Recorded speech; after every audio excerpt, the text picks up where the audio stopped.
Kabanata 741. Masyadong absurd. Gayunpaman, ang duo ay malakas.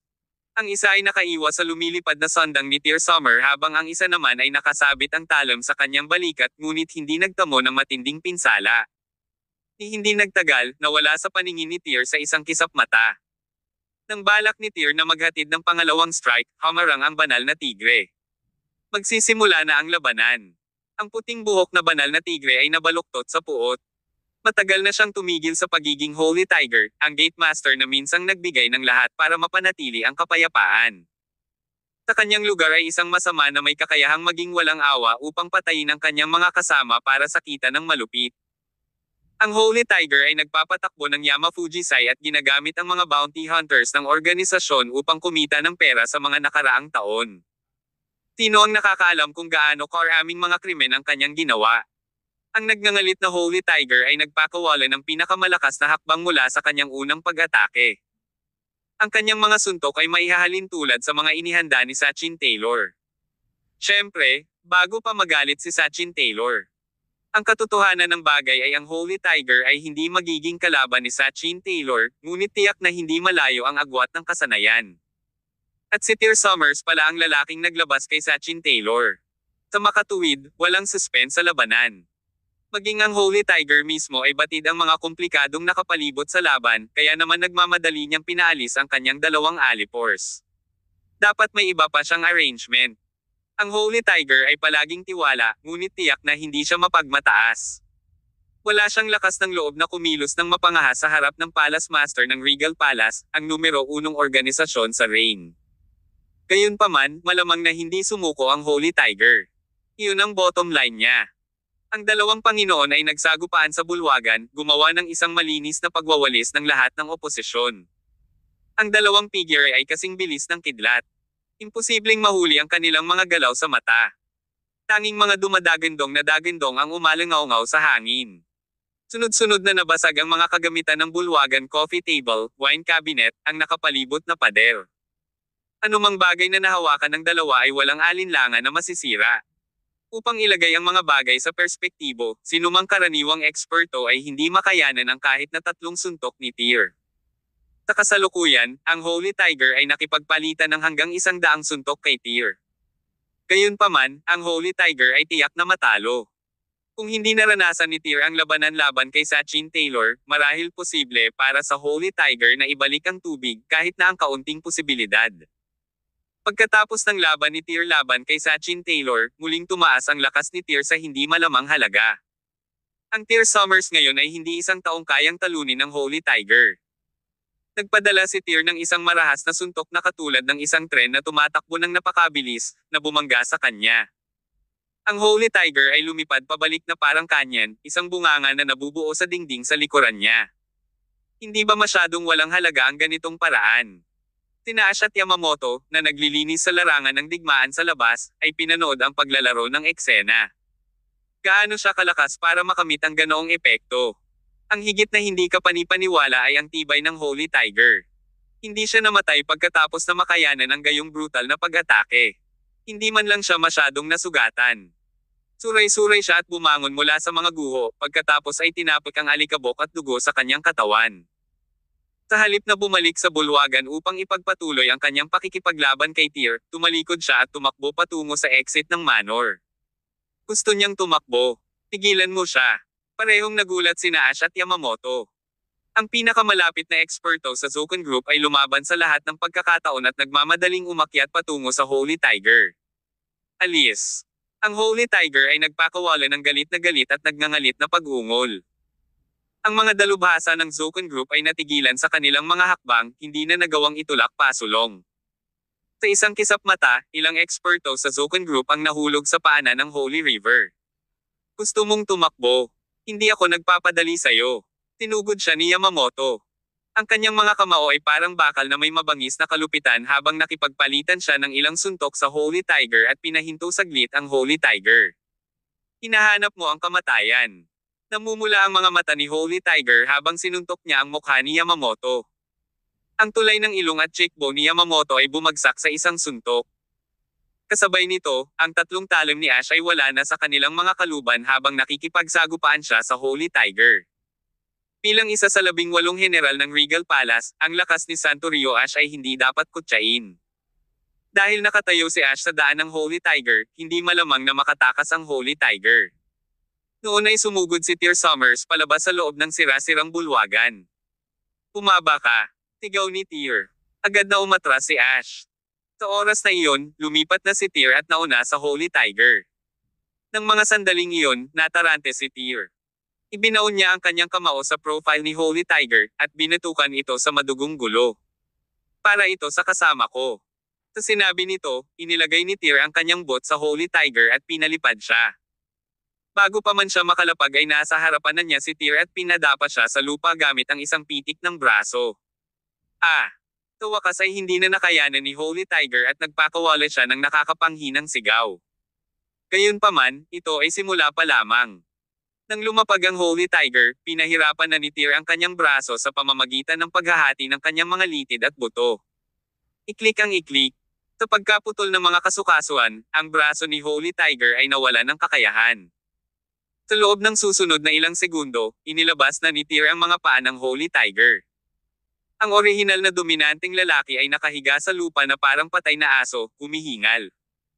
Ang dating gate master ng Six Doors at ngayon ay ang master ng Yamafujisai ay nagwakas bilang isang lumpo. Nang ipadala ng Green Dragon si Tear sa misyon na ito, sinabi lang niya na gusto niyang bumalik ang Holy Tiger. Sa madaling salita, gusto siyang buhayin ng Six Doors. Kung siya man ay incapacitated o hindi ay inconsequential. Sa anumang kaso, siya ay nakabitin pa rin sa isang thread. Ang immobilizing Holy Tiger ay bahagi ng mga plano ni Tear sa simula pa lang. Para sa isang napakadelikadong tao, kung hindi siya lumpoy ni Tear, hindi niya magagarantiya na ang ibang lalaki ay hindi makakahanap ng pagkakataong makatakas muli. Ito ang tanging paraan para maglaro ito ng ligtas. Napabuntong hininga si Tear at bumaba ang tingin sa humihingal na Holy Tiger. "Pinayagan kita ng pagkakataong sumuko, ngunit sinayang mo ito. Hindi mo ako masisisi kung nasa ganitong estado ako." Nakahiga ang banal na tigre sa lupa, nakaumbok ang mga ugat sa kanyang noo. Galit na galit siya kay Tear kaya nagngangalit siya. Ano ang silbi ng pagsasabi ng mga bagay na ito? Ganun ba ka-interesante? Kabanata 742. Hindi mo naiintindihan. Dito natapos ang labanan, gaya ng sinabi ni Tear Summers sa simula. Ang ahensya ng bounty hunter, Yamafujisai ay nabura sa balat ng lupa ngayon. Hinablot ni Ash ang kahabag-habag na estadong Holy Tiger sa kotse bago siya umalis kasama si Tear. Inayos ni Ash ang lahat para sa isang taong maglilinis ng kalat bago ang labanan. Bago sila pumunta dito ay napag-usapan na ni Ash ang tungkol dito kay Ishida. Ang Zuken Group ay responsable sa pakikitungo sa Yamafujisai, habang ang Toymoto Group ay inatas ang maglinis pagkatapos ng gulo. Ang labanang ito ay tiyak na makakaakit ng atensyon ng gobyerno. Dahil sa likas na katangian ng Yamafujisai bilang isang organisasyon na nakakapinsala sa lipunan, matutuwa ang gobyerno kung ito ay mawawasak. Ang Toymoto Group ay isang makabuluhang mega-corporation group. Kaya naman, nakipag-ugnayan ang grupo sa mga opisyal bago tuluyang kumalas ang lahat. Ngayong napatay na si Yamafujisai, tiyak na hindi maghahanap ng gulo ang mga opisyal sa Zuken Group. Matapos may hatid ang Holy Tiger sa Zuken Group, nakipag-ugnayan kaagad si Tear sa Green Dragon at ipinaliwanag sa kanya ang sitwasyon. Ang Six Doors ay nagtalaga ng mga bilang ng mga ahente upang makuha ang banal na tigre sa nakalipas na 2 taon ngunit hindi ito nagtagumpay. Medyo hindi makapaniwala si Green Dragon nang malaman niyang nalutas na talaga ni Tear ang bagay sa napakaikling panahon.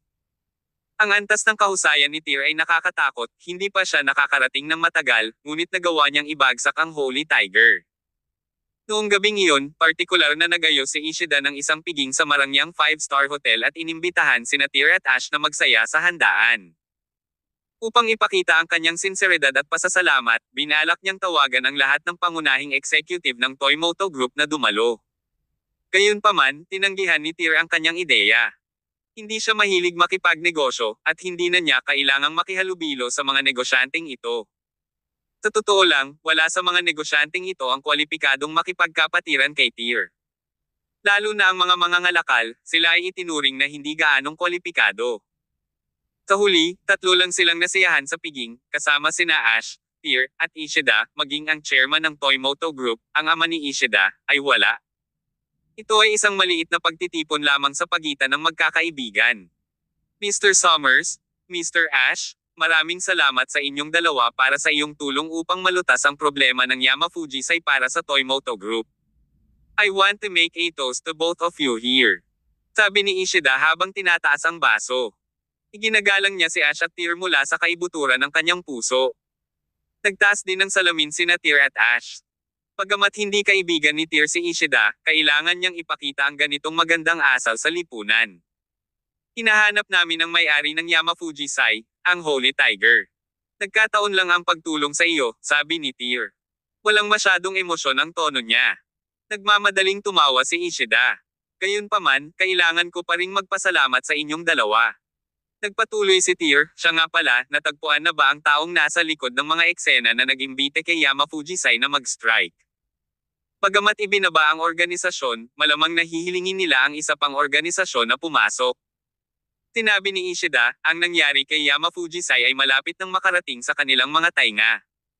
Kung gusto pa rin nilang lumipat sa Toymoto Group, kailangan nilang mag-isip ng 2 beses. Bukod dito, kakaunti lamang ang mega corporations na nakikibahagi sa pagmamanupaktura ng sasakyan. Ang aming grupo ay mayroon ng eksaktong impormasyon. Halos alam na natin kung sino ang may pukana nito. Kaya, hindi natin maitatanggi na gagamit sila ng iba pang dirty tactics sa susunod na pagkakataon. Sa puntong ito, inaasahan ni Ishida sina Tear at Ash at sinabing, nagkataon na gusto ng aming Toymoto Group na humingi ng proteksyon mula sa Zokon Group. Sana ay mapagbigyan ninyo kaming dalawa ng proteksyon. Maaari kaming makipag-ayos para sa anumang kondisyon. Hindi sumagot si Ash. Lumingon siya kay Tear sa gilid, pero umiling-iling ang amo niya, hindi. Ito. Nadismaya si Ishida. Ngunit mayroon akong paraan upang palayain ang iyong Toymoto Group ng mga alalahanin at maibsan sila mula sa pagdurusa ng anumang panggigipit. Ano ang solusyon? Nagliwanag ang mga mata ni Ishida sa pag-asa. Ang proyektong ito na sinimulan ng Toymoto Group sa oras na ito ay naglalayon para sa buong Asia, tama ba? Tanong ni Tear. Oo, Mr. Summers. Sumagot si Ishida, ang ginagawa namin sa proyektong ito ay isang bagong uri ng sistema ng kontrol. Ang pangunahing focus ay sa automatikong mode ng pagmamaneho sa pamamagitan ng sistema sa mga kotse na gagawin namin sa hinaharap upang sila ay. Bago pa matapos ni Ishida ang kanyang pangungusap ay naputol na siya ni Tear dahil hindi maintindihan ni Tear ang sinasabi ni Ishida. Ang partner ng Toymoto Group para sa proyektong ito sa Celestial Empire ay orihinal na nakatakdang maging ang Lo family, tama ba? Ma'am. Tumango si Ishida. Ngunit ang pakikipagtulungan sa partnership ng Lo family ay hindi natuloy, kaya sa palagay ko kailangan mong humanap ng bagong partner sa Celestial Empire. Tama iyan. Sabi ni Ishida, malaki ang industriya ng pagmamanupaktura ng sasakyan ng Celestial Empire, ngunit kulang sa makabagong teknolohiya ang bansa. Kaya, kahit wala ang Lo family, madali kaming makakahanap ng bagong partner. Hindi na kailangang maghanap pa. Sabi ni Tear, my wife owns Autumn Field Group. Ang pangunahing negosyo ng grupo ay mga kasuotan, ngunit ang grupo ay nagtataglay din ng sari-saring grupo ng mga kumpanya. Matagal na naming pinlano na pumasok sa industriya ng sasakyan. Sa loob ng 6 na buwan, magtatatag kami ng Autumn Field Automobile Manufacturing Company. Sa panahong iyon ang Autumn Field Group ay magiging responsable para sa proyektong ito sa Celestial Empire. Natigilan si Ishida saglit. 6 na buwan para mag-set up ng kumpanya ng pagmamanupaktura ng sasakyan. Nahirapan itong paniwalaan ni Ishida, parang pagsisimula ng isang gusali sa patag na ibabaw. Makakakuha kaya si Tear ng isang kumpanya sa loob ng kalahating taon. Isang kumpanyang kwalipikado at may kakayahang makipagtulungan sa Toymoto Group sa isang bagong proyekto. Ito ay posible. May pera at koneksyon si Tear. Maaari siyang makakuha ng iba pang malalaking grupo ng pagmamanupaktura ng kotse upang gawin itong posible. Sinabi na ni Tear kay Winifred Ziyes sa simula pa lang na hindi basta-basta maaaring patakbuhin ng kumpanya ang kanilang negosyo sa industriya ng garment. Kung nais ng Autumn Field Group na maging isang internasyonal na negosyo, dapat itong pag-iba-iba. Kaya, ito ay kwalipikado para sa isang malaking pandaigdigang negosyo. At ngayon, ang Autumn Field Group ay kasangkot sa real estate, entertainment, at turismo. Dahil may ganitong pagkakataon, naisip ni Tier na oras na para sa Autumn Field Group na makipagsapalaran sa industriya ng sasakyan.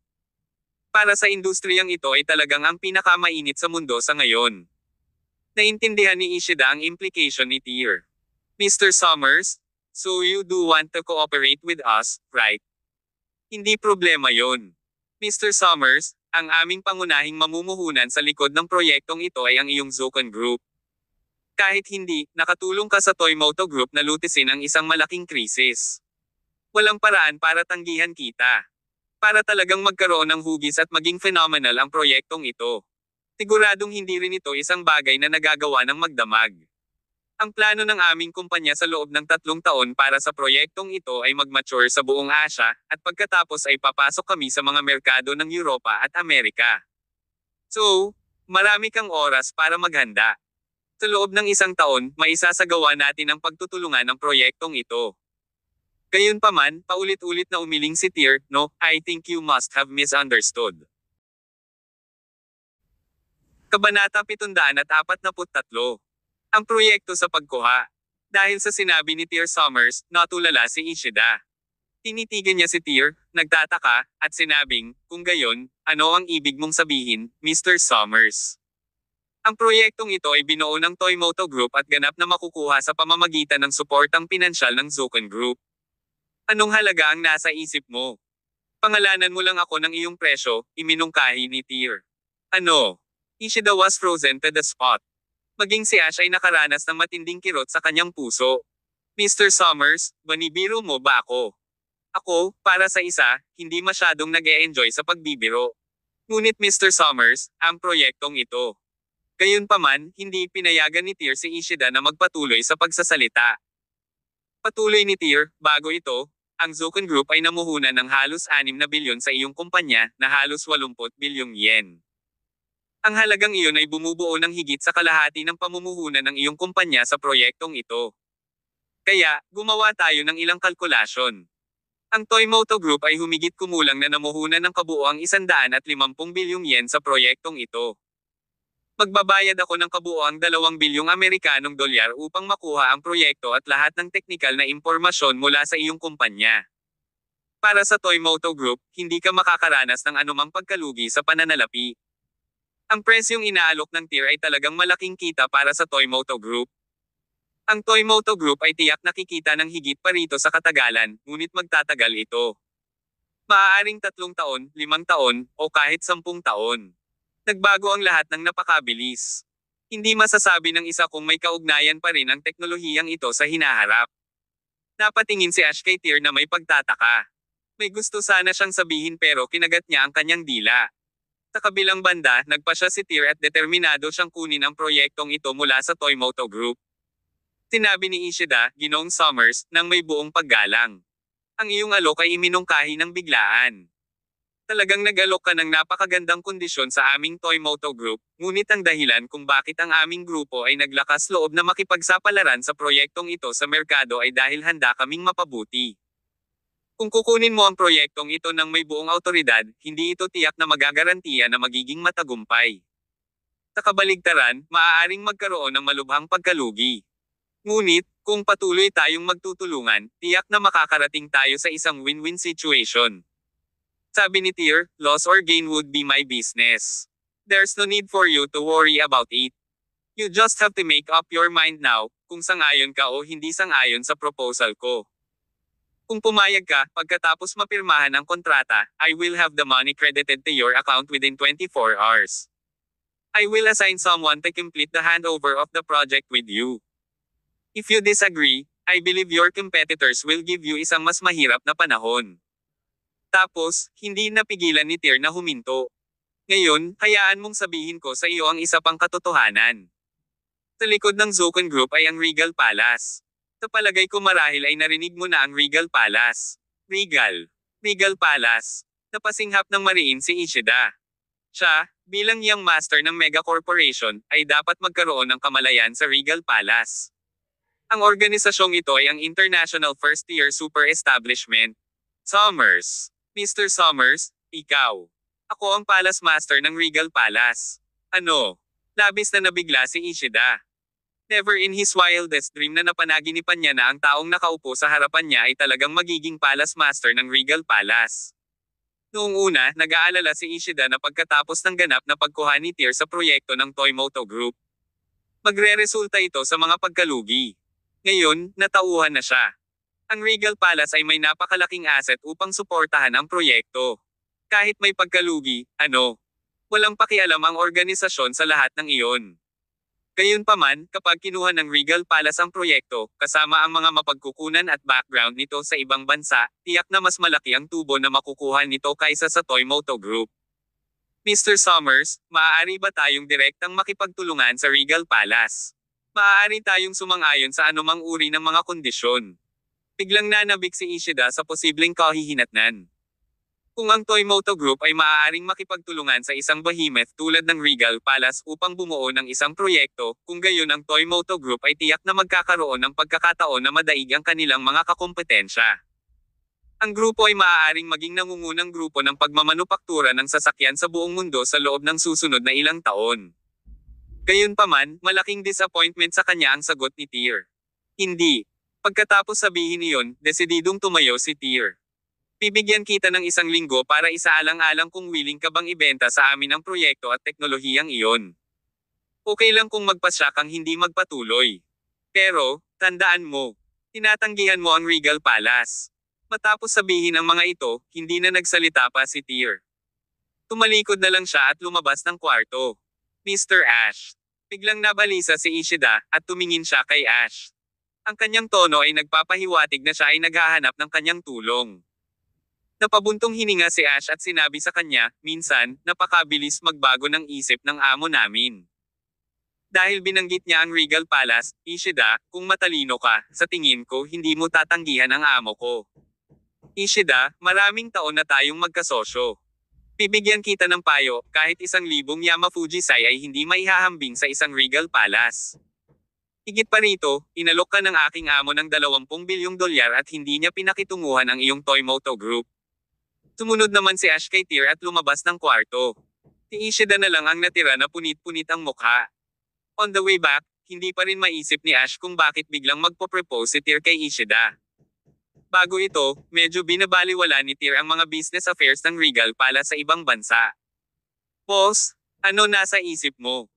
Bakit bigla kang naging interesado sa proyektong ito ng Toymoto Group? Ang Zuken Group ay orihinal na namuhunan sa proyektong ito sa likod ng mga eksena. Hindi mo kailangang ganap na makuha ang proyekto at teknolohiyang ito.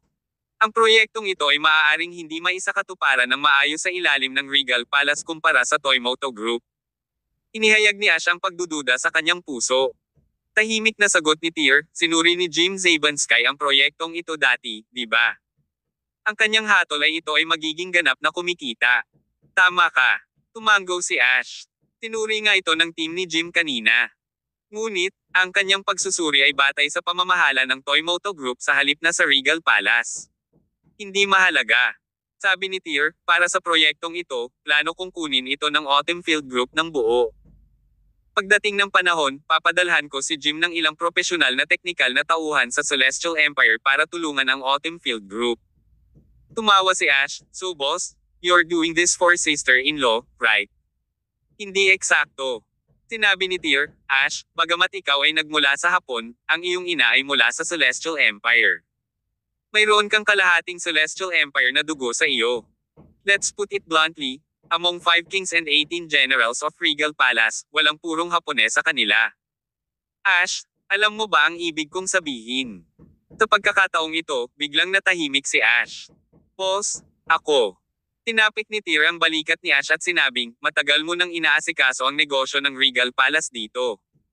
Ang kumpanyang nasa kamay mo ay pinangalan ng Zuken Group para magsilbi sa lokal na merkado.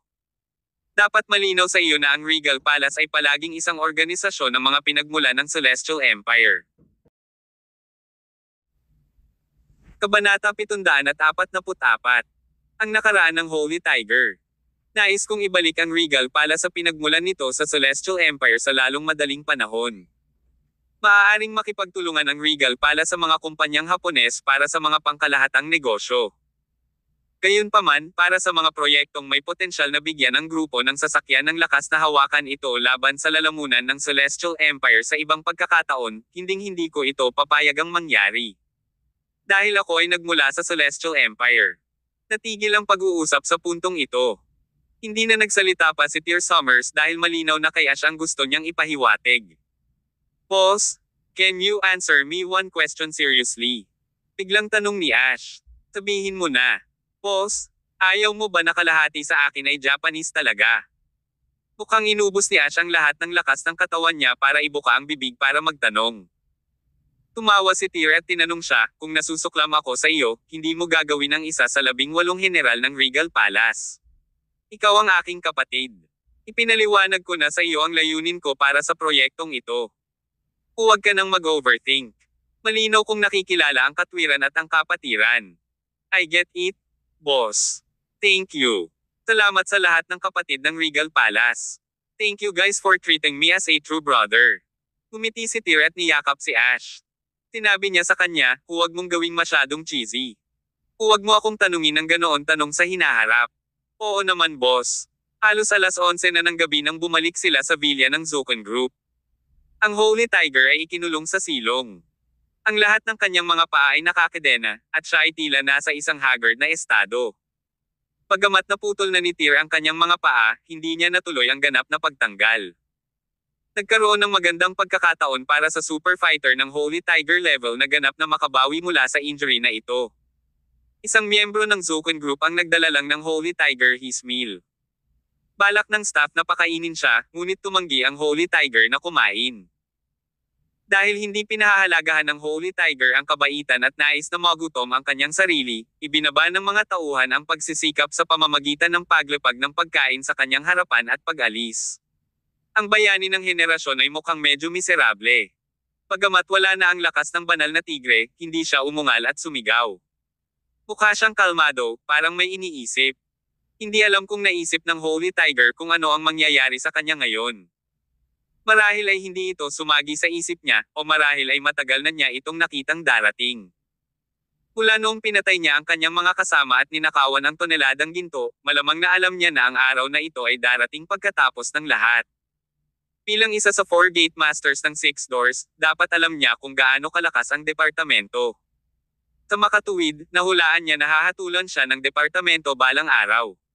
Gayunpaman, hindi kailanman sumagi sa isip ng Holy Tiger na ang araw na ito ay darating ng ganito kabilis. Nagsisisi ka ba? Sa sandaling ito, isang tinig ang nagtanong kay Holy Tiger. Boses iyon ni Tear. Inangat niya ang ulo niya at tinitigan si Tear. Walang gaanong galit sa kanyang mga mata. Mukhang napakalma niya. Nagsisi ano? Tanong ni Holy Tiger. Ipanghinayang mo na nagkaroon ka ng masasamang pag-iisip noon at tinahak ang landas na walang babalikan.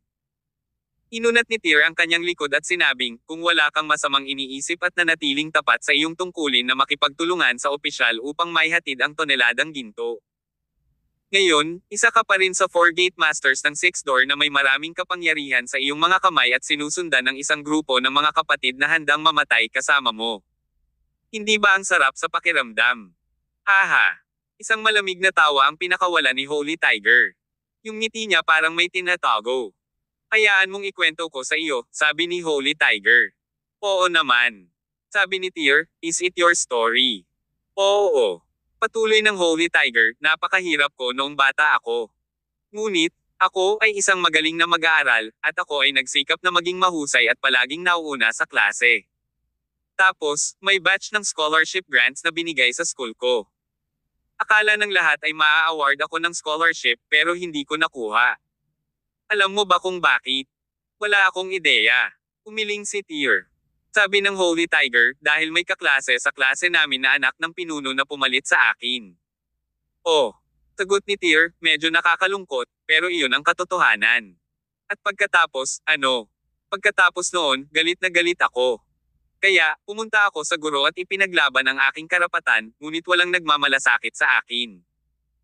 Nang hapong iyon, ang kaklase na iyon ay nagdala ng ilang mga tao sa kanya pagkatapos ng paaralan upang pigilan ako at bigyan ako ng isang mahusay na pambubugbog. Naalimpungatan ako noong mga oras na iyon, kaya pinulot ko ang isang ladrilyo sa lupa at nabasag ang ulo ng kaklase na iyon. Pagkatapos, pinatalsik ako sa paaralan at ipinadala sa juvenile detention ng halos 1 taon. Haha. Sa pakikinig sa nangyari sa teenager na Holy Tiger, napatawa na lang si Tyr dahil iyon ang malupit na katotohanan. Ipinagpatuloy ng Holy Tiger, nang makalabas ako sa detention ng kabataan, naunawaan ko ang katotohanan na ang tao ay walang pagmamayari sa mundong ito, ngunit kailangan niyang may kapangyarihan sa kanyang kamay. Kaya, nagpa siya akong pumunta sa militar. Nakilala ko si Green Dragon sa hukbo. Kami ay armado ng espiritu ng pakikipaglaban at hindi nagtagal ay umaakyat na kami sa hagdan ng hukbo. Pagkalipas ng 3 taon, napili kami para sa mga espesyal na puwersa. 2 taon na naman ang lumipas bago kami mapili na maglingkod sa Six Doors, ang mahiwagang organisasyon ng Celestial Empire. Pagkatapos noon, umakyat kami ni Green Dragon hanggang sa tuktok at kalaunan ay naging isa sa 4 Gate Masters of Six Doors. Noon, ang Green Dragon ang namamahala sa timog, habang ako ang namamahala sa hilaga. Noong una, nagustuhan ko ang aking kalagayan. Pagkatapos ng lahat, ang Six Doors ay kailangang pamahalaan ang lahat ng mga pangunahing angkan at ang buong komunidad ng martial arts. Sa Celestial Empire ang oras na iyon ay nagbigay sa akin ng nararapat na paggalang na kasama ng kapangyarihan.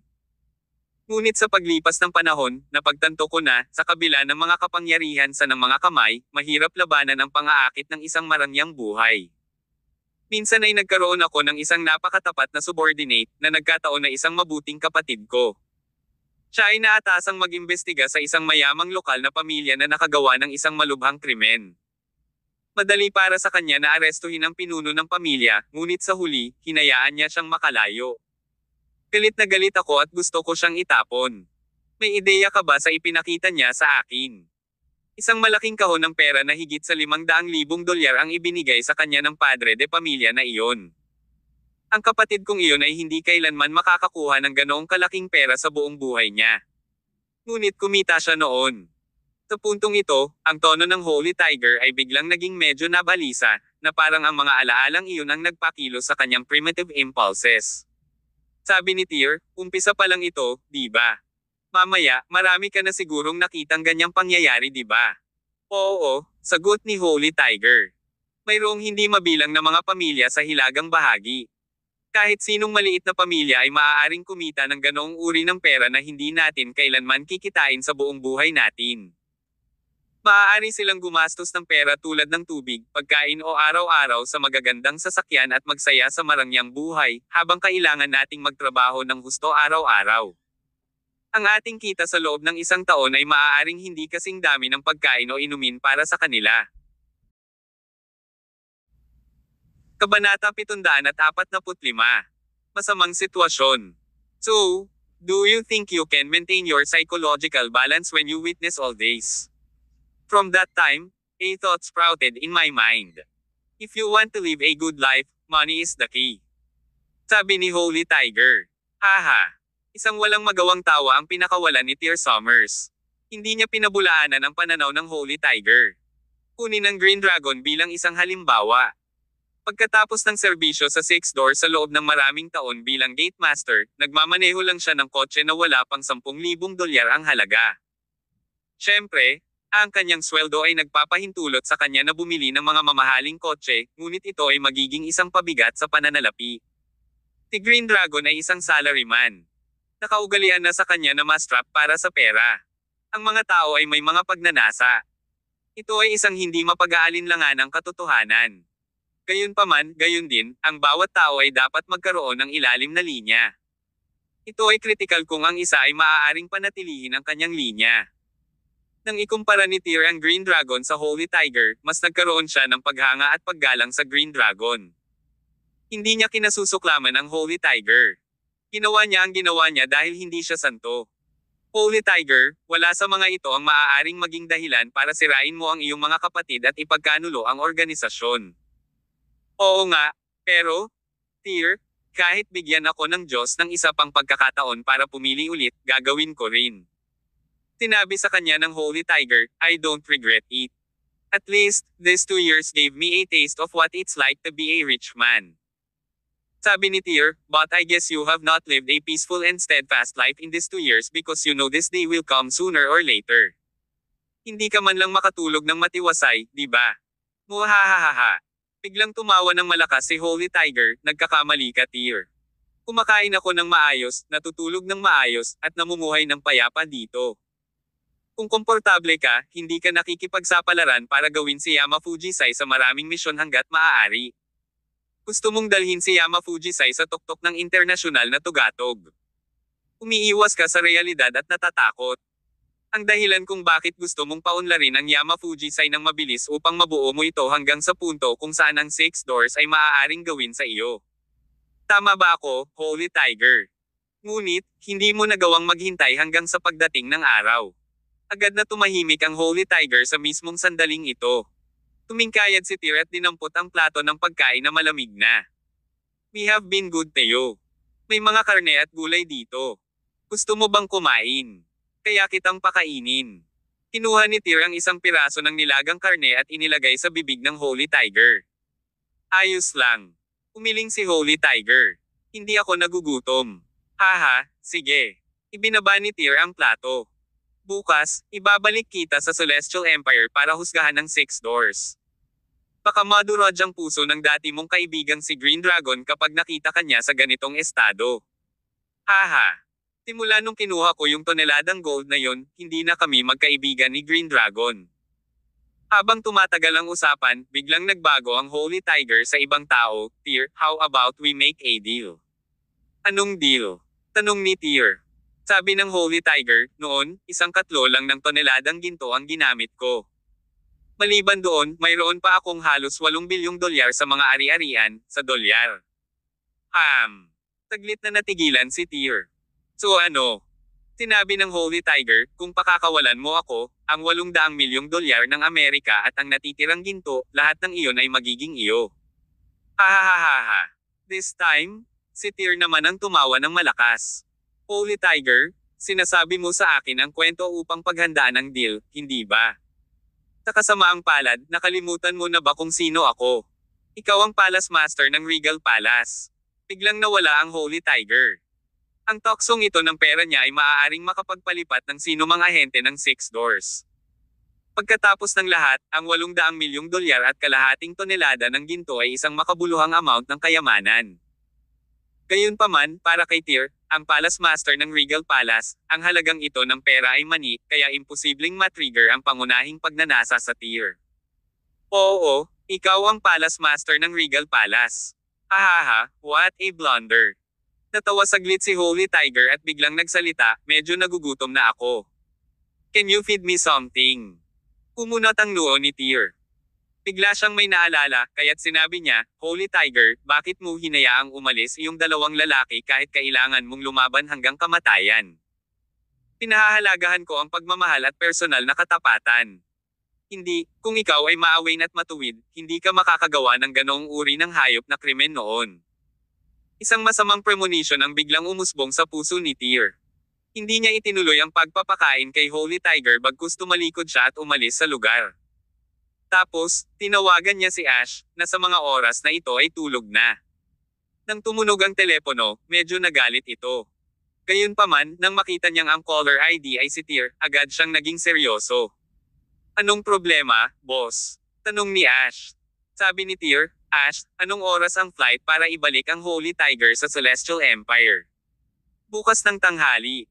Boss, anong meron? Na-curious si Ash. Mula dito sa airport, gaano katagal? 3 oras, sagot ni Ash.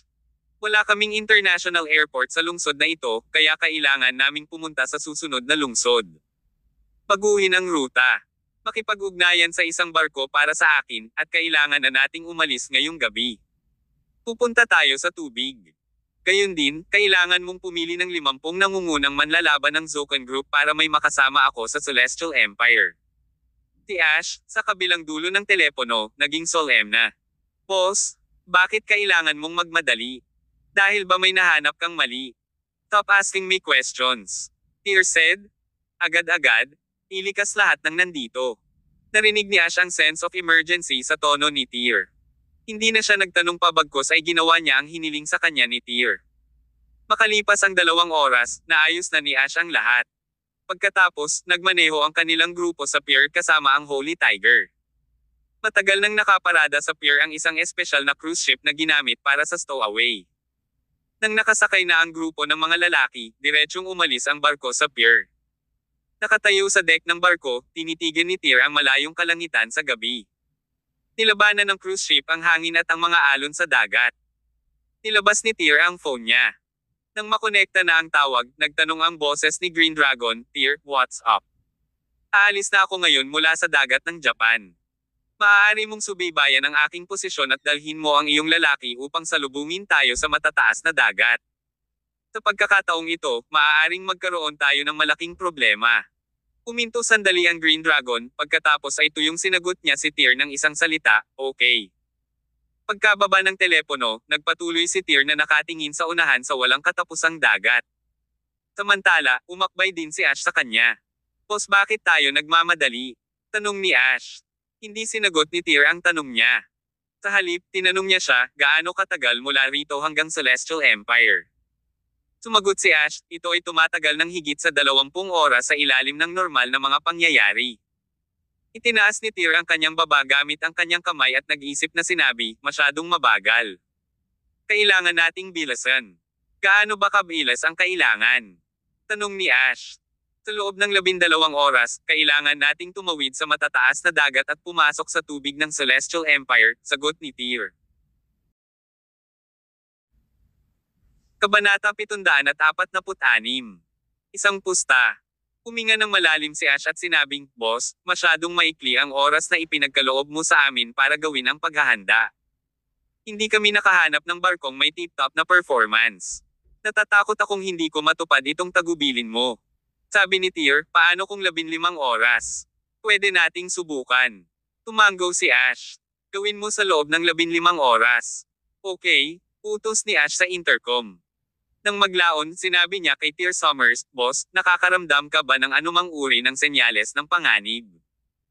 Tumanggo si Tyr at sumagot, "Kahapon, nang lipulin natin si Yamafuji Sai, pinabayaan ni Holy Tiger ang dalawa sa kanyang mga tauhan. Ngayon, natutunan ko sa kanya, so far, 1/3 lang ng kanyang toneladang ginto ang ginamit niya. Mayroon pa rin siya ng 800 milyong dolyar na mga ipon." Ash, alam mo ba ang ibig sabihin nito? Sumagot si Ash, nangangahulugan ito na ang Holy Tiger ay may halos 6 na bilyong dolyar na ipon sa ngayon. Oo, ang 6 na bilyong dolyar ay hindi isang malaking halaga para sa anumang internasyonal na organisasyon. Assassin man, mercenaryo, major clan, martial art organization, o mga opisyal. Hindi rin ganoon kalaki ang 6 na bilyong dolyar para sa Regal Palace. Hindi masyadong interesado si Ash sa mga asset na ito ng Holy Tiger. Nakita niya ang kanyang makatarungang bahagi ng pera sa kanyang buhay.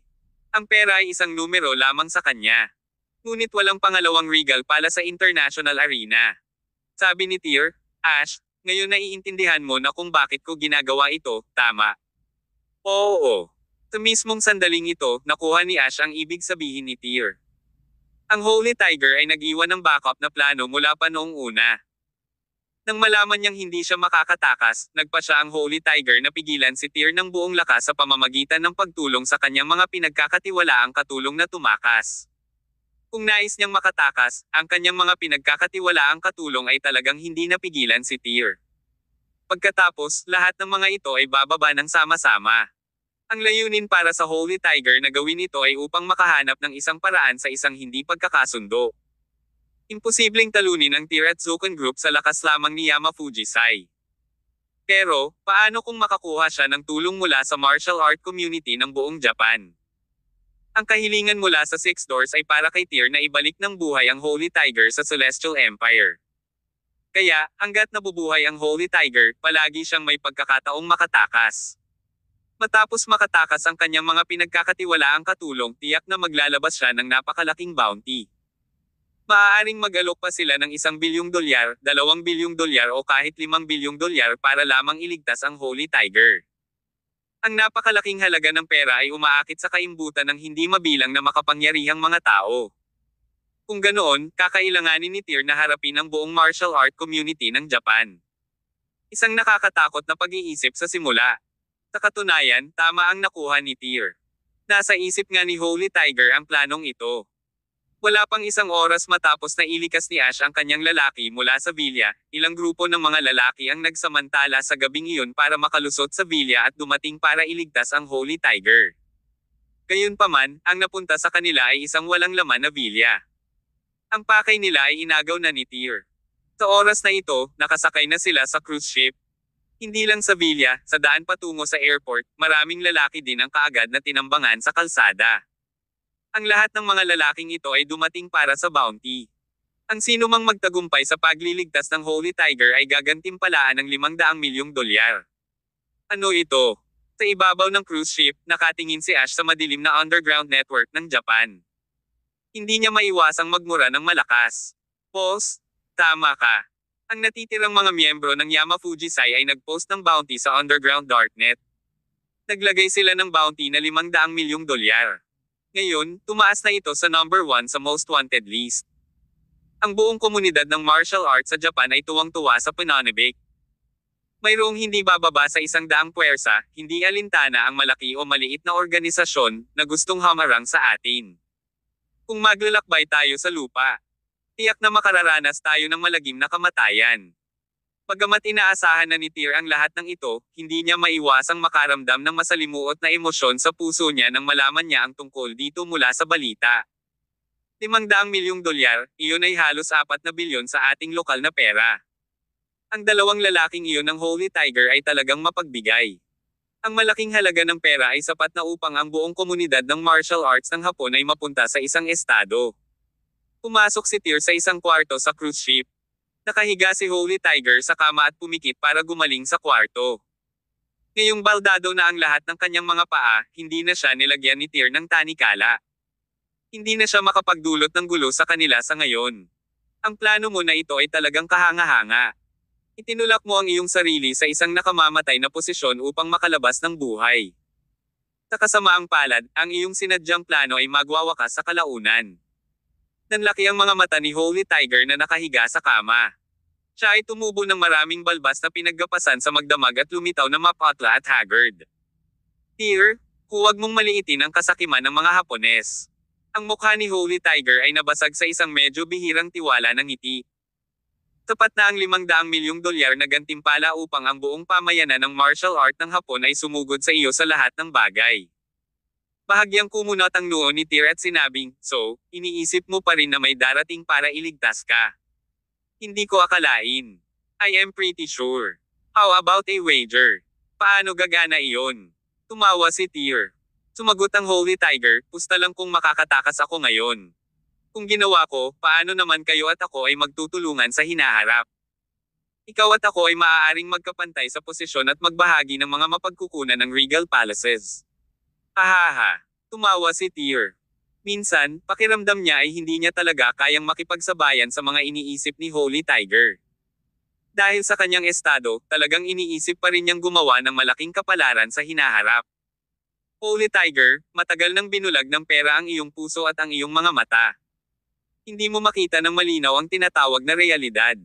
Puna ni Tyr. Ang Holy Tiger, gayunpaman, ay marahang umiling at sinabing, "Pusta. Kung makakaalis ako ngayon, magkikita tayo sa Regal Palace. Magtiwala ka sa akin. Makakagawa tayo ng magandang team." Okay. Tumango si Tyr at walang pag-aalinlangan na pumayag. Ngunit huwag kang umasa, dahil pagdating sa pagtaya, ako, si Tyr, ay hindi kailanman natalo sa nakaraan. Ganun ba? Napabuntong hininga si Holy Tiger. Pagkatapos ay makikita natin.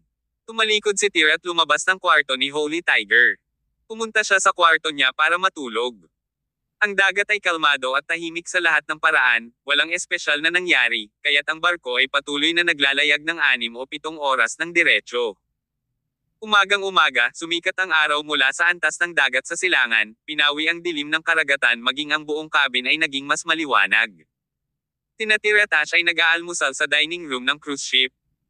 Pagkatapos kumain ay nagplano si Tyr na pumunta sa deck. Gusto niyang tamasahin ang umaga ng sikat ng araw ng karagatan. Habang nasa kalagitnaan ng almusal sina Tyr at Ash nang biglang may narinig silang dagindong mula sa labas. Maya-maya, sinundan ito ng marahas na pagyanig ng buong barko. Anong nangyayari? Nataranta ang lahat, ngunit hindi nagtagal ay naunawaan na nila ang sitwasyon. Parang nangyari na ang pinakakinakaabalahan nila. Kabanata 747. Here come the trouble.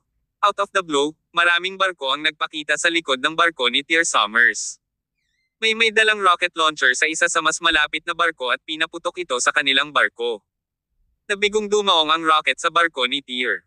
Ang resulta ng pagsabog ay naging sanhi ng marahas na pag-ugoy ng mid-sized na barko.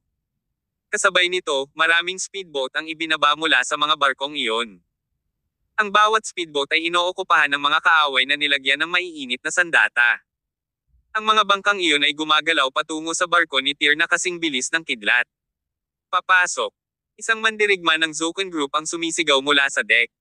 Kasabay nito, ang mga mandaragat na namamahala sa paglayag ng barko ay handa ng paikutin ang mga sasakyang pandagat at tumakas. Gayunpaman, ang mga speedboat na iyon ay napalibutan ng napakabilis na barko at naging mahirap para sa barko na gumalaw. Mabangis na putok ng baril ang umalangaw-ngaw, ngunit ang mga ganitong uri ng baril ay hindi maaaring magdulot ng malaking pinsala sa barko. Tinagtagal, hindi mabilang na mga lubid na may mga kawit sa isang dulo ang naitapon mula sa mga speedboat. Ang bawat isa sa mga kaaway ay isang nangungunang manlalaban. Tinubukan nilang umakyat sa barko sa pamamagitan ng mga lubid na ito. Ang kanilang mga galaw ay kasing liksi ng mga unggoy. Ilang galaw lang ang kailangan nila para makapasok sa barko ni Tyr. Tinubukan silang pigilan ng lalaki ni Tyr sa barko, ngunit hindi nila nalabanan ang makakapal na bala na tumatakip sa kanilang mga kasamahan mula sa ibaba. Sa lalong madaling panahon, may nanalig na umakyat sa mga lubid na ito. Isang madugong labanan ang nagsimula sa kubyerta. Tina Tyr at Ash ay nagdala lamang ng 50 eksperto sa Zoken Group upang i-escort ang misyon. Pinamaliit ni Tyr ang kasakiman ng mga ito.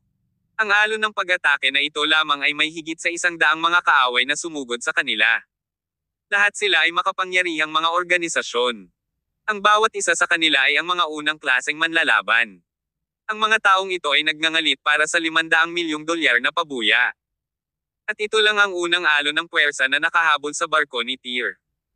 Kung gaano karaming puwersa ang makakahabol sa kanila ay mahirap hulaan. Ano ito? Nagmura si Ash at nagsabit ng 3 battle sword na nakalagay sa gilid, sa bewang niya. Tumayo na rin si Tyr sa kinauupuan niya. Huminga siya ng malalim at naunang lumabas sa deck. Sa loob ng silid kung saan nakalagak ang Holy Tiger, nakahiga pa rin siya sa kama na nakapikit gaya ng dati. Nang marinig niya ang kaguluhan sa kubyerta mula sa labas, ang mga sulok ng kanyang bibig ay kurbadang pataas sa isang malabong arko. Siya ay may lubos na tiwala na ang mga sakam na ito ay makakapagligtas sa kanya mula sa mga kamay ni Tyr gamit ang $500 milyong na pabuya. Ang tuktok ng deck ay nasa santukan. Parami ng parami ang mga tao na nagmamadali papunta sa deck. Ang mga manlalaban ng Zoken Group ay wala ng panahon para pigilan ang mga bumangga mula sa likuran. Ang kubyerta ay napuno ng masakit na hiyawan at ang malakas na amoy ng dugo. Ang mga iyon ay kumikilos na parang mga primitive beastly, nag-uunahan sila na umakyat. Sila ay nilamon sa pagpatay na galit para sa $500 milyong pabuya. Sa parami ng paraming mga kaaway na sumasali sa labanan, hindi nagtagal ay naramdaman ng mga mandirigma ng Zoken Group ang hirap. Ano ito? Ang dami nila. Sa sandaling ito, nagmamadaling lumabas si Ash mula sa cabin na may 3 espada na nakasabit sa kanyang baywang. Sa likod niya ay si Yamamoto at ilang super fighter mula sa Zoken Group. Itapon silang lahat sa barko. Isang dagindong ang pinakawalan ni Ash at naglabas ng kutsilyo sa kanyang baywang. Sa isang flash ng malamig na liwanag, pinutol niya ang isang kaaway. Sabay-sabay, umungal din si Yamamoto at ang iba at ginamit ang kanilang ganap na lakas para ideklara ang kanilang soberanya. Umalis kayo. Lahat kayo. Umalangaw-ngaw ang dagindong ni Yamamoto sa buong deck habang sunod-sunod na tinatangay ng hangin ang mga kaaway niya. Umalangaw-ngaw sa buong dagat ang kanilang kaawa-awang mga hiyawan. Sa isang maikling panahon ng 10 minuto, hindi bababa sa 100 tao ang dumating mula sa ibaba. Gayunpaman, ang mga taong ito ay hindi katugma ni Ash sa kabila ng marami sa kanila ay mga super fighter.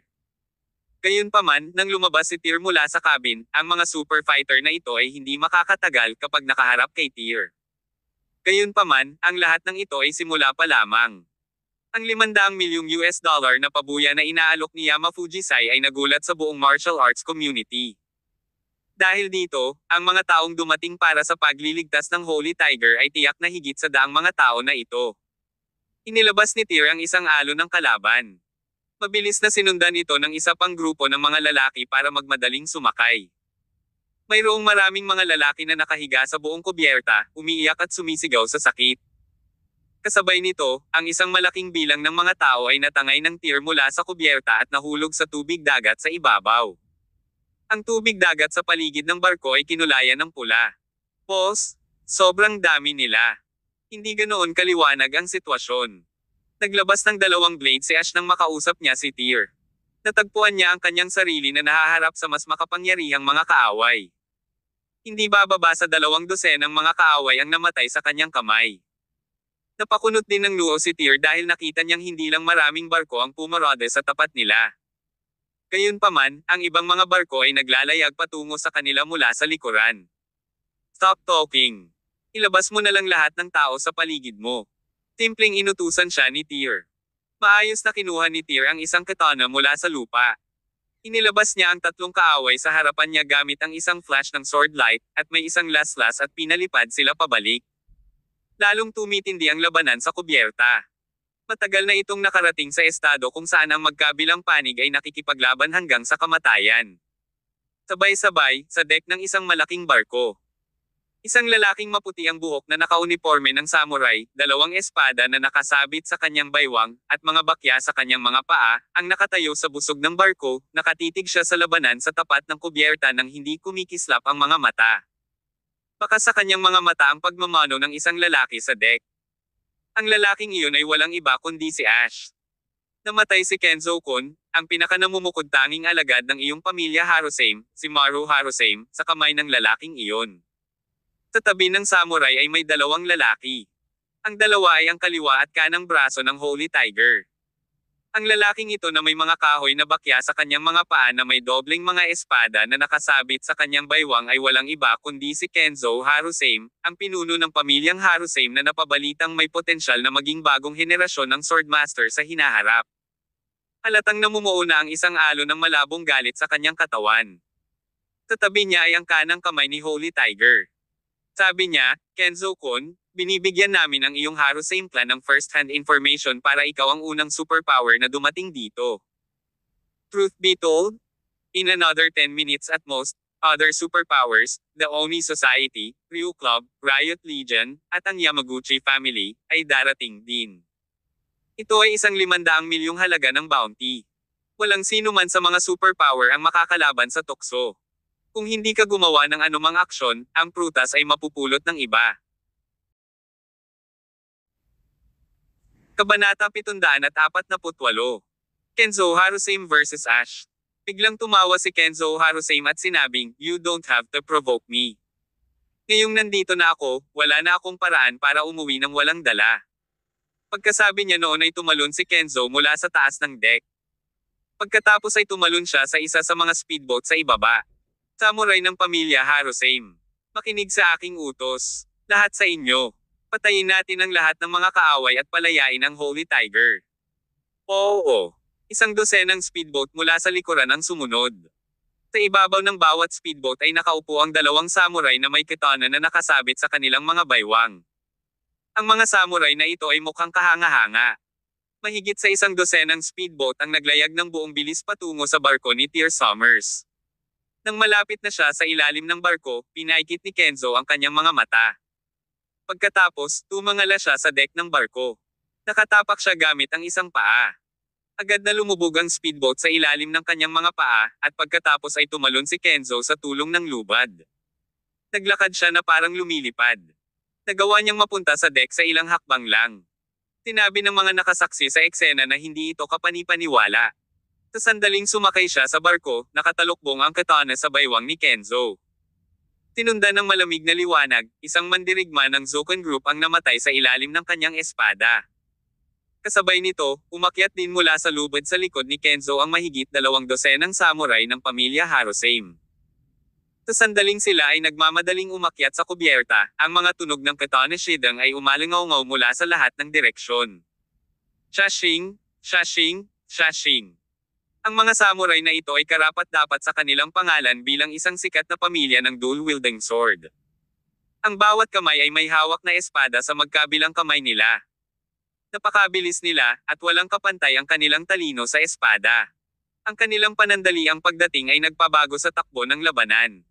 Sa ilang sandali, ang mga pagod na manlalaban ng Zoken Group ay tila nalulupig. Mandirigma mula sa angkan ng Harusame. Natamba ni Yamamoto ang isang samurai sa isang suntok. Nang makakita siya ng ganoong eksena, nabahira ng pagtataka ang tono niya. Hindi kailanman sumagi sa isip niya na kahit isang sikat na pamilya tulad ng Harusame ay talagang sasali sa ganitong uri ng underground bounty hunt. Ang mga taong ito ay handang itapon ang kanilang nakaugalian na pamilya para sa pera. Hahaha, so it's true. Yan ang mga men ng Harusame family. Kenzo, pwede bang maging matandang asong tulad mo? Tumawa ng malakas si Yamamoto. Napuno ng makapal na pangungutya ang kanyang tawa. Pinasabog niya ang ilan sa mga mandirigma ng angkan ng Harusame na may ganap na kapangyarihang labanan. Biglang sumili ang malamig na liwanag sa kanyang mga mata. Nakaramdam agad ng lamig sa dibdib si Yamamoto. Pinupunasan ni Kenzo ang kanyang espada gamit ang kanyang kamay sa harap ni Yamamoto at tinitigan siya ng walang ekspresyon. Isang basang dugo ang lumitaw sa dibdib ni Yamamoto, na ang isang tadyang nito ay nabali dahil sa laslas. Anong supersonic na bilis? Anong matalas na espada? Ang pisikal na katangian ni Yamamoto ay napakalakas. Para sa isang tao na makapaghiwa-hiwain siya hanggang sa antas na ito ng isang laslas, hindi ito maabot ng isang ordinaryong tao. Ang mas nakakatakot ay kahit na ang dibdib ni Yamamoto ay nilaslas ng kutsilyo, hindi niya malinaw na nakita kung paano ibinato ni Kenzo ang kanyang espada. Nangyari ang lahat sa bilis ng kidlat na kasing bilis ng kakilakilabot na estado. Paano itong nangyari? Umungol si Yamamoto. Hindi man matiis ang sakit sa dibdib niya ay hindi siya nagpatinag. Handa siyang sumugod at makipag-away kay Kenzo. Gayunpaman, sa sandaling siya ay sumugod, isang figure ang biglang sumugod mula sa gilid at tumayo sa kanyang harapan. Isang kalansing ang tumunog. Nagbanggaan ang battle sword sa kamay ni Ash at ang katana sword sa kamay ni Kenzo. Napaatras si Ash ng dalawang hakbang at inilapag ang sarili sa lupa gamit ang isang kamay. Parehong napaatras si Kenzo. Pagkatapos ay itinoon niya ang tingin kay Ash. Kenzo Harusame. Tinigaw ni Ash ang pangalan ni Kenzo. Bahagyang nanginginig pa ang battle sword na kakalaban pa lang niya sa kanyang kalaban. Sagot ni Kenzo, Maru Harusame, pinatay mo ba? Ang tinutukoy mo ay ang bounty hunter ni Yamafujisai. Nakangiting tumayo si Ash. Tama, pinatay ko siya. Pero, hindi ako naniniwalang pumunta ka dito ngayon para ipaghiganti siya. Hindi ko inaasahan na isang taong tulad mo, isang grandmaster figure ng kendo, ay tatanggap ng ganitong uri ng underground bounty mission para sa pera. Hahaha, lahat ng mga ninuno ng iyong Harusame family ay nadisgrasya mo. Baka, parang na-offend si Kenzo kay Ash. Hindi niya maiwasang magmura ng malakas at sumugod kay Ash habang may hawak na espada ng katana sa kanyang kamay. Hinarang ni Ash ang atake ni Kenzo sa abot ng kanyang makakaya. Pareho silang nagpakita ng kanilang ganap na lakas at lumaban sa isa't isa sa kubyerta. Sa isang kisap mata, ang magkabilang panig ay nagpalitan ng 12-dosenang galaw ng mga espada. Ang dalawang lalaking ito ay ang rurok ng kendo. Si Kenzo ay talagang maraming beses na mas malakas kaysa sa naunang kalaban ni Ash na si Maru.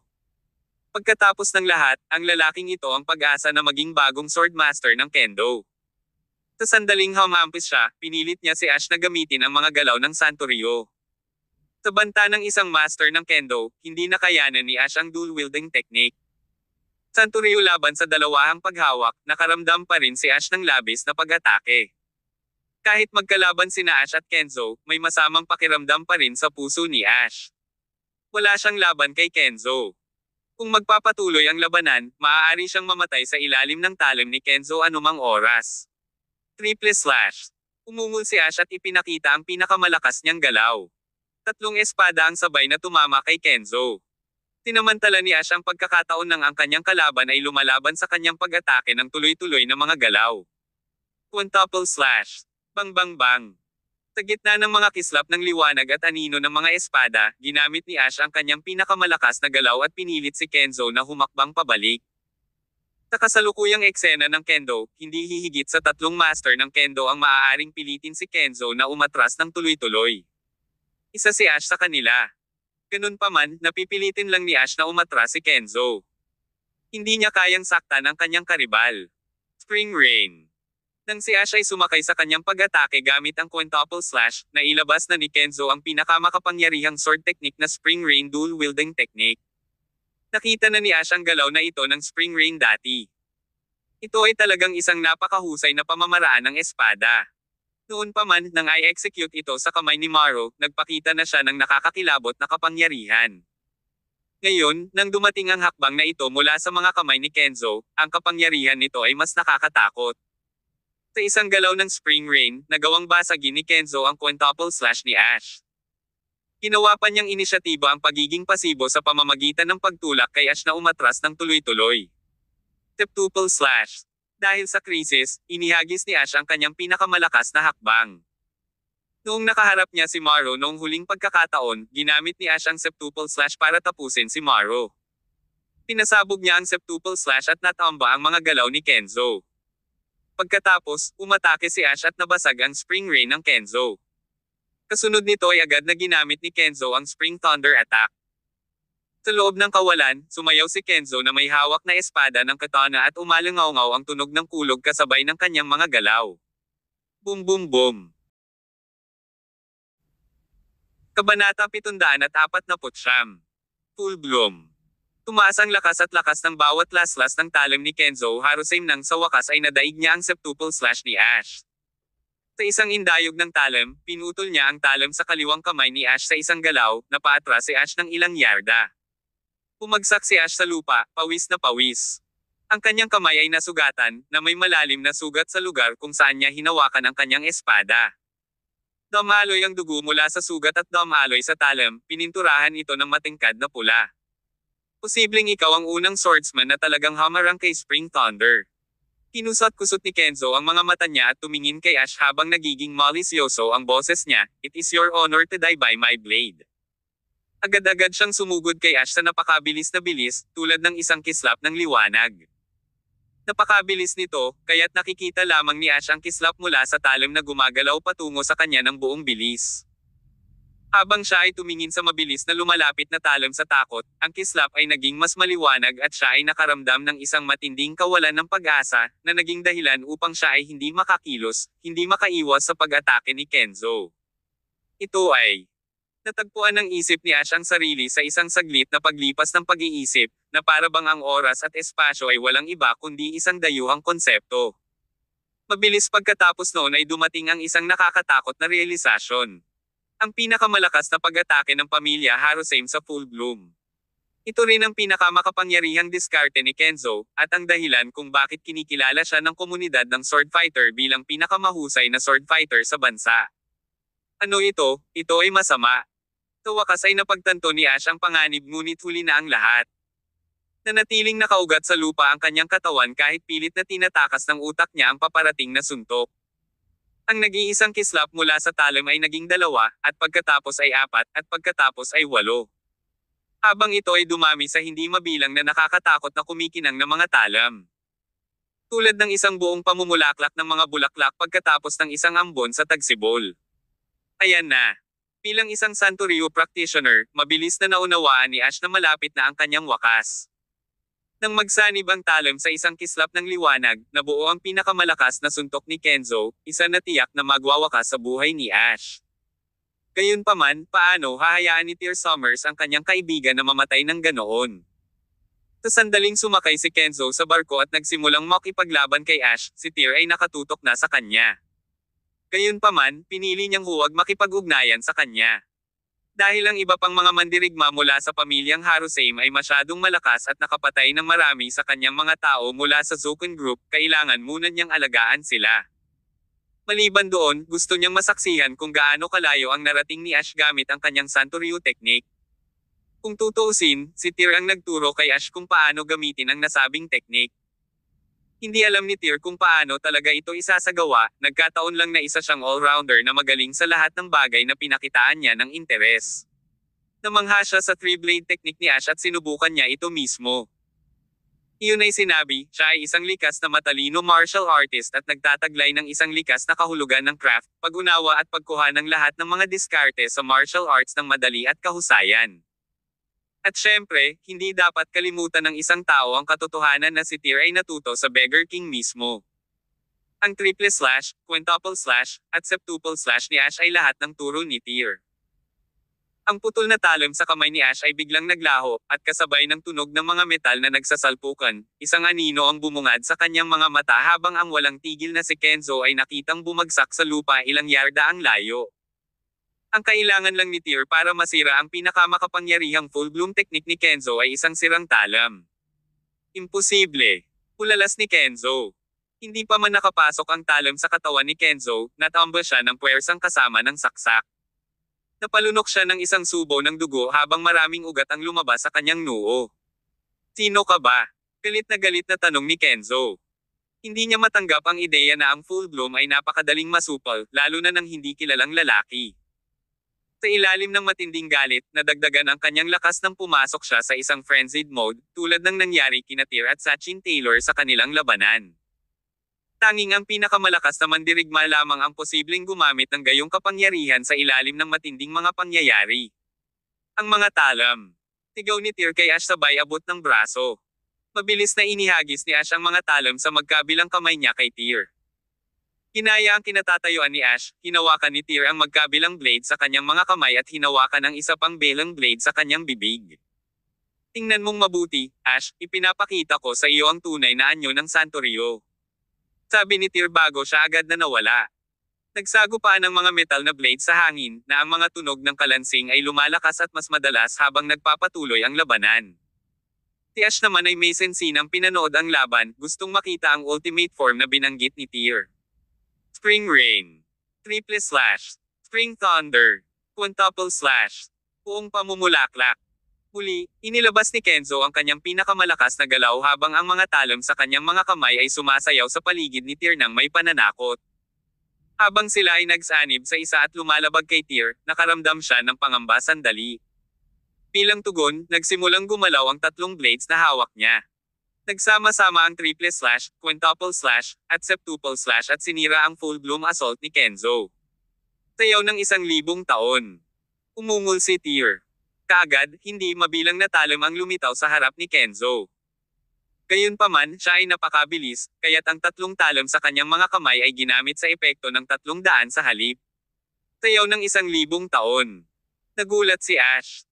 Hindi pa siya nakakita ng isang bagay na nakakatakot kahit si Full Bloom ay namutla sa paghahambing. Kasabay nito, naramdaman ni Kenzo ang matinding takot sa kanyang puso. Sa sandaling ipahayag ni Tyr ang pinakahuling hakbang ng Santo Rio, alam niyang malapit na ang kanyang wakas. Kabanata 750. Nawala ka, Tyr Summers. Sa dulo ng tuloy-tuloy at matulin na galaw ng talam ay dumating ang panaghoy ni Kenzo Harusame. Ang putol na talam sa labi ni Tyr Summer ay dumudulas sa lalamunan ni Kenzo, habang ang mga talam sa kanyang kaliwa at kanang kamay ay bumakas sa dibdib at tiyan ni Kenzo ayon sa pagkakasunod-sunod. Nang hamuupan na ang laban, gumawa si Tyr ng medyo gwapong pose gamit ang mga talam sa kanyang mga kamay. Sa kabilang banda, bumagsak sa lupa ang kanyang kalaban na si Kenzo na may dugong tumalsik mula sa 3 sugat. Patay na si Kenzo Harusame. Sa pamamagitan ng kanilang binocular, malinaw na nasaksihan ng mga sidekicks ni Holy Tiger ang pagkamatay ni Kenzo. Nanlaki ang mga mata nila sa gulat. Kinilala bilang karapat-dapat na tagapagmana ng titulong Swordmaster, si Kenzo ay pinatay ng isang taong may hawak ng Santo Rio. Paano ito posible? Di nakakapaniwala si Tyr Summers. Noong una, nakaramdam sila ng kumpiyansa sa pagliligtas sa Holy Tiger, ngunit pagkatapos na makita ang nangyari, ang takot at pagdududa ay pumasok. Kahit si Kenzo ay hindi kayang talunin si Tyr, sino pa ba ang makakagawa nito? Ulalas ng isa sa dalawa sa labis na kawalan ng pag-asa. Hindi, simula pa lang si Kenzo. Kakasimula pa lang ng laro. Umisi ng masama ang kasama niya. Let the storm roll in.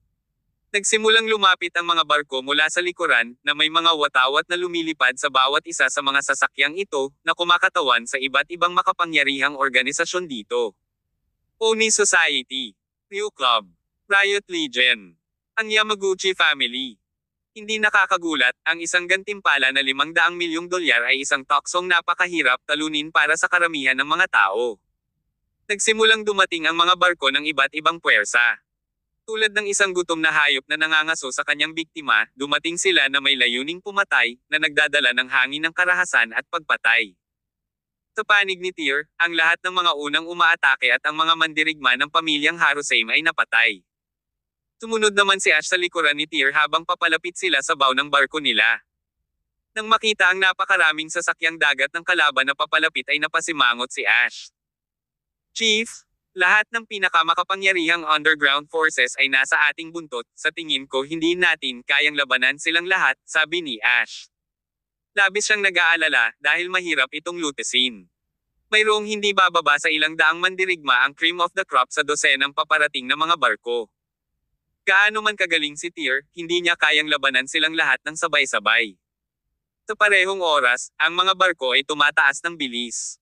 Ang iilan sa nangunguna ay nagsimulang magpababa ng kanilang mga speedboat, na nagbabalak na makarating sa Tyr ng mabilis hanggat maaari. Ang barko ni Tyr ay isang malaking piraso ng cake para sa kanila, at ito ay isang kaso ng first come first serve. Ang tukso ng 500 milyong dolyar na gantimpala ay napakahirap na baliwalain, pagkatapos ng lahat, iyon ay katumbas ng higit sa 50 bilyong Japanese yen. Nandito na sila sa wakas. Oras na para ay enjoy ang palabas. Ang pagdating ng iba't ibang puwersa ay walang tigil na tumawa ang mga sidekicks ng Holy Tiger. Gaano man kalakas si Tyr, hindi niya mapapantayan ang lakas ng komunidad ng martial arts.